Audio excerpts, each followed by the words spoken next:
Fourth and final topical issue, and two TDs are sharing the need to address rural crime. Deputies Niamh Smith and Deputy Carol Nolan. 2 minutes each. Okay, thank you very much, Lasca Herlock, and thank you to Minister Flanagan for attending here for on this very important issue. Minister, we saw there was a public meeting held last night in County Offaly, but I have to say that unfortunately what has happened there is actually epidemic nationwide. I want to just give you two small examples of what's happened in my own constituency in recent months.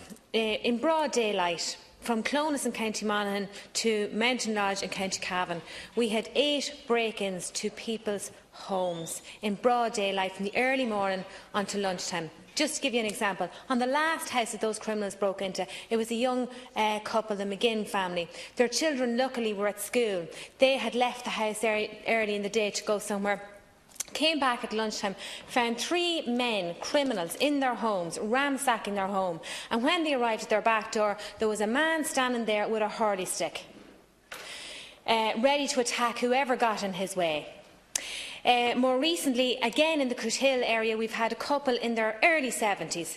Now, they were one of 16 homes and businesses broken into in the last number of weeks. Criminality is on the rise. That particular couple in their 70s, they have had to barricade their farm machinery, their equipment and almost themselves into their homes and their farmyard. On 3 occasions in the last couple of weeks, that one particular farmyard and house was broken into with an attempted robbery on one of the occasions, and got in and equipment stolen on 2 occasions. But 16 homes and businesses within an 8-mile radius of Cootehill. Now, can I also point out, Minister Ross has just left the House here, and he was lucky that he was able to get step-aside Garda Station reopened. Minister Humphreys is in this particular constituency as well, and Cootehill would be her home base and home area. In that area, we have Cootehill Garda Station, which is on restricted Garda opening hours. It is not a 24-hour station. It borders Cavan and Monaghan, and with statistics like what I'm given, which are factual, we need that station opened, not on restrictive hours, on a 24-hour basis. The Gardaí and the Gardaí resources are starved in this area, and we need them replenished, Minister. Deputy Nolan. Good last and just on the same issue, I mean, rural crime is definitely increasing. Regardless of what statistics or anything else says, the people on the ground will tell you we've had hundreds of people at different meetings throughout the constituency of Offaly. We've had a meeting in Cloughan, a meeting in Banagher, and last night a meeting in Coolderry, where over 200 people attended in solidarity with Richie McKelvey, who was the farmer who was savagely attacked. I mean, this is just spiralling out of control. We need resources. People are living in absolute terror.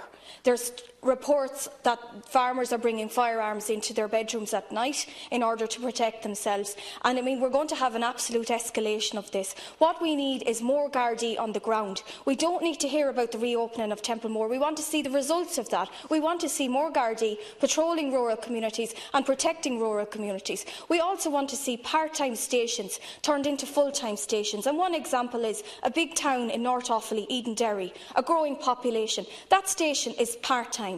And that's a disgrace, because we're seeing increasing crime in that town as well. So it's rural crime, and it's crime throughout our towns and villages. We need to tackle it head-on. We need to have our Garda stations reopened, but we also need a strong Garda presence on the ground. Thank you, Deputy Minister. Thank you, Cathaoirleach. I want to thank Deputy Nolan and Deputy Niamh Smith for raising this most important issue here this evening. At the outset, I wish to assure the deputies that An Garda Síochána carefully monitors the activities of criminal groups affecting all areas of the country and are implementing strong policing measures in order to both disrupt and dismantle the networks of the criminal gangs. The deputies will appreciate that it's the Garda Commissioner and his management team who are responsible for the deployment of Garda resources, including personnel, to specific areas. However, I am advised that Garda management constantly monitors the distribution of resources in the light of crime trends and overall policing needs. The deputies will be aware, and they will appreciate, that very significant resources have been provided to the Gardaí, including an overtime allocation of €100 million announced in Budget 18 to support large-scale policing operations, including Operation Thor. It is also worth noting that Operation Thor has now entered its winter phase, which will run from the end of October to the 1st of April 18. The scale of Garda activity against burglary and property crime under Operation Thor has led to concentrated Garda activity, resulting to date in over 92,000 targeted checkpoints, 71,700 crime prevention patrols across the country. This concentrated policing activity has produced in the region of 6,130 arrests, 6,920 charges, covering a range of offences, which, in addition to burglary, have included the handling of stolen property and the possession of firearms and many drug offences. In addition, Operation Thor has targeted mobile criminal gangs engaged in burglary and related crimes, as has been mentioned by the two deputies. It is encouraging to note that since the launch of the operation in November 2015, the burglary figures have shown a significant downturn trend. The deputies will be aware that the official recorded crime from the CSO statistics showed 2016 a decrease in burglary offences of 30% when compared to the previous 12-month period in 2015.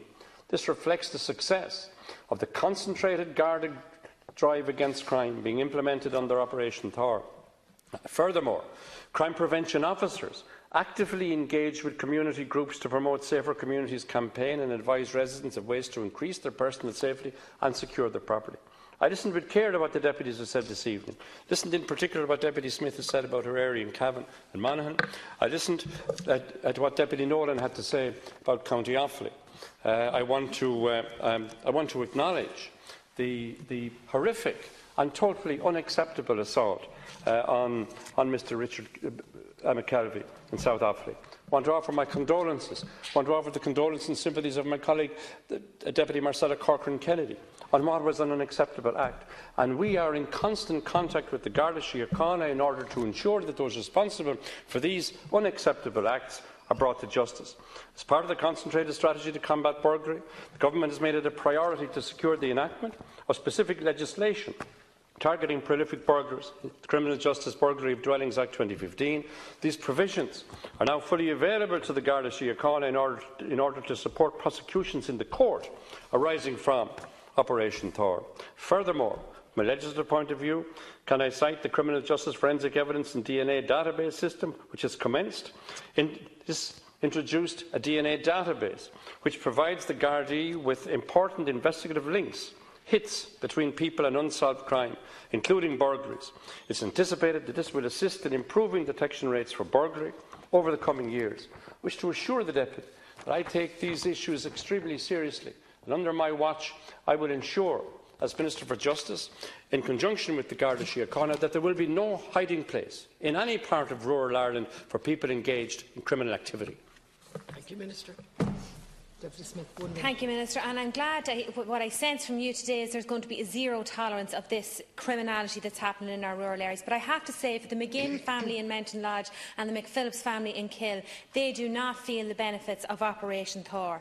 In the case of the McGinns, who were faced with a criminal standing their back door with a hurley stick in his hand, they had to wait 40 minutes for a Garda car to come from Carrickmacross, a different county completely. As I said, Cuthill Garda Station, restricted hours, nobody available at that time, 40 minutes to wait on a Garda car to come. 3 hours later, those criminals were seen crossing the border into a different jurisdiction and had not been apprehended at any point in their spree of break-ins from Clonus to County Cavan, Mountain Lodge. And I have to say, Operation Thor certainly doesn't hold any weight for those people who are at the cold face of it. I would like to compliment you on your CCTV scheme. I think it has huge potential, but I have to say to you, Minister, working with communities on the ground, the application form I'm getting is cumbersome.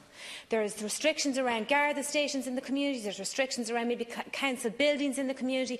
The communities that are affected by this, like Ballyhaise, Baylor, other counties, towns like that, they do not have council offices for monitoring and the storing of data information in their areas. And it needs to be rolled out in a more fluid way that communities can actually access the funding. They badly need it, they're willing to work on it, put in the application form. Please, Minister, I'm appealing to you to make it easy for them. Gurmahagat. Minister, I just want to acknowledge that I do recognise the setting up of the task force as a positive step. I do recognise that. But I think a lot more needs to be done. I mean, if we have operations that only target motorways, we have heard reports that these criminals are now using back roads into communities. Communities just do not feel safe, and their confidence has been shaken. If we look at the reporting of agricultural crime and theft, 45% of agricultural crime was not reported. Now, that clearly shows the lack of confidence in the whole system, and indeed the fact that people are almost giving up and despairing. We're not asking for anything that we're not entitled to in rural communities. We want a fair chance, and we want fair play. We want our Gardaí in on the ground, as it used to be, where the Gardaí were visible and they were always present. Our local Gardaí also acted in the community and struck up a great rapport with those communities. Minister, we're calling for that to be restored. We're calling for these communities to receive fair play, and I will call on you to call for increased numbers of Gardaí, because it is warranted, Minister, and there's hundreds and hundreds of people in my community coming to my office asking for it. Thank you, Deputy Minister. Go on, Nolan. The deputies, once again, I want to say to Deputy Nolan, I won't indulge in the politics of despair or the politics of misery. I will do something about it, and I'm satisfied that both Deputy Corcoran-Kennedy and myself, as far as County Offaly is concerned, are in constant contact with the Garda Síochána, and we're very pleased at the recent task force announced by the Chief Superintendent, which will see a backup of armed units assisting in tracking down these criminals. We must all remain vigilant in the fight against all forms of criminality in the community. Indeed, Budget 18 will support the continuation of this high-level investment in the Garda workforce. I won't call for more Gardaí, Deputy Nolan. I will ensure that we'll have more Gardaí. And my target, if I can continue uninterrupted, my target is to ensure that the overall Garda workforce of 21,000 by the year 2021 is firmly on track. A further 800 new Garda recruits will enter the Garda College next year. An extra 500 civilians will be recruited. I'll be in Templemore before Christmas, and I'll witness the passing out of a further 200 Garda Síochána, on top of the recently attested 188 from Templemore in November. I will get things done. You can continue the politics of misery and despair. And I will ensure that there's a Garda complement of civilians to be recruited to fill critical skills gaps across the organisation and to facilitate the redeployment of Gardaí from technical duties and administrative duties to frontline operation duties on the ground, on the streets, on the highways and byways of this country. In addition, I have plans to strengthen the Garda Reserve, and I hope that the Garda Reserve is fully supported by your party, which is not always the case as far as the police and Garda Síochána are concerned.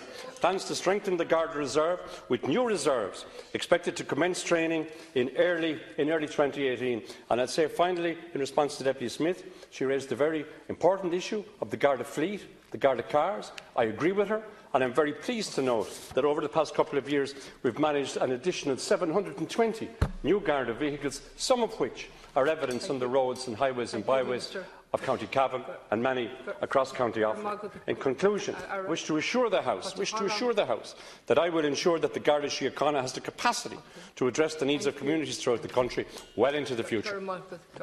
Thanks for the cooperation of the TDs.